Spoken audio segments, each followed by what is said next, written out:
wafdi uu hogaaminayo musharax cali cismaan xuseen cali guray oo u taagan doorashada golaha wakiilada Soomaaliland ee gobolka Saaxil oo ay weheliyaan madax dhaqameed odayaal iyo mudan kale ayaa safar xogogaal u noqosho iyo wacyigelin ku aadan diiwaangelinta codbixiyayaasha ku maray deegaamada Ximan, Cagaaray, Gidhays, Gugux iyo Raamaale oo ka tirsan gobolka Saaxil. musharax cali cismaan iyo mudanka wehelinaya ayaa intii ay marayeen deegaamadan waxa ay soo dhaweyn taageero kala kulmeen dadweynaha deegaanadaasi ku dhaqan. daru beesha darxaan sanahay hadaanu tamuuse jifreelnahay hadaanu habar walba nahay waxaan u durbaantumaynay inta u taagnay u soo toosaynay cali guray hadaan loo codayn ceelal yaa maqan kaanu codaynayno iyo kaanu taagna u soo toosay u soo bano isaga midaysannahay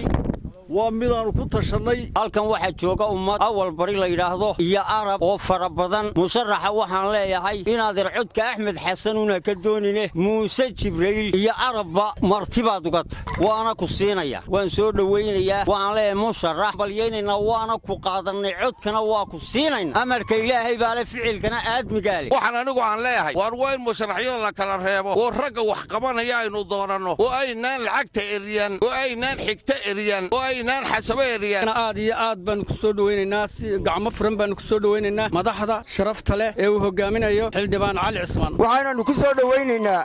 مقالة اللي له جوب حسوا عم بأن نسودو وين الناس وحوي يدد ولا لا وحوي يدد حيرة قعنت كله وذا شراء وحوي يدد السوقل وحولنا كسودو وكل يلا سموجل وكسودو أيام لنا هاي قام فرن كسودو سجى يوفتق الله الصعبة إلهي سبحانه وتعالى وحد يكسر السه إلهي يقولي واحد نقول حلدبان قرن نقول لكن حلدبان قويس يمد قبيل مدنا هالنقوني عضبان يدين هينا قام فرن بان يدين هينا كعليا يدين هينا نقول يقول جيسي بتشوجه نينا يا رئيس ما يكون بشاريس dhankooda waxa iyaguna hadallo mahadnaq iyo dardaaran ku aadan isdiiwaangelinta dadweynaha deegaamadaasi ay safarka ku marayeen ka jeediyay musharax cali cismaan xuseen cali guray iyo odayaasha safarka ku wehelinayay. qur'aanu ka nimi waxaana noo soo ambabaxnay xaqiiq raadinta diiwaangelinta ay maanta u dambaysay wax lagu dareemoyaan afartii hore ay u dambaysay inaanu kuur gallo dadkana iswareysano dadka wixii kaad haystay kaad bay haystay wixii intii kacay iyo intii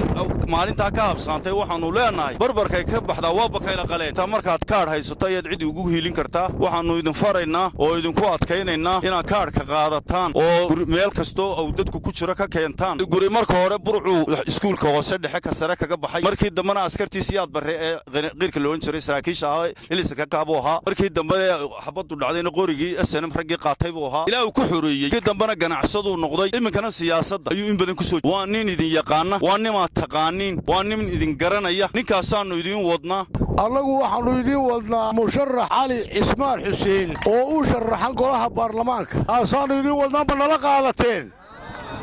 diiwaangelinta gala qofkii ka habsaamay kii hore iyo qofkii inta muddo karay labaduba ha qaataan oo simbug iyo miisaan la u galaan. cali cismaan xuseen waa golaha baarlamaanka gobolka Saaxil ayuu ka sharaxan yahay waa maalmihii ugu dambeeyay kaarka waa in kaarka qaadataan cali hadaydan kaarka qaadan ma dooran kartaan kaarka qaad waxa weeyaan dadku hadaan kaarka qaadan oo isdiiwaangelin ma codaynayo hadafka ugu weyn aan meesha u soo maray waxa weeyaan inuu dadku qaato aanu soo wacyigelino oo dadku qaato kaarka codaynta uu qaato hadhow ku codaynayo waxaan idinku leeyahay inaa cod calaf cudud iyo aqli intaba ay ugu biirsan barid ka doonay markaas meesha u baxo ilaahay awood leh ku dhigo inaa wixii abaal ay gashataan laakiin in isku haleyntiina qaba ayaan anigu ahay halka magaalada cid kasto joogta reer kastaba ha ahaato qabiil kastaba ha ahaato waxaan leeyahay walaaliyo qof iga baydh maanta idinka hayo codina gacanteena ku jirtaa waxa weeyaan waa nagu caawinaysaa annaguna wixii taalkayaga annaguna wal horba sharaxnayn oon xildhibaan ahayn ayaanu halka u maraynaa nuu guureynaa nuu gudayno habeen halka ugu dhaxaynaa wax la wax baraadano kala hayna jir kaar kuwa rasaasta qoriga ridiya waa kan wax ku dadweynaha waa fahmi kay saxirsi bulsha TV burco.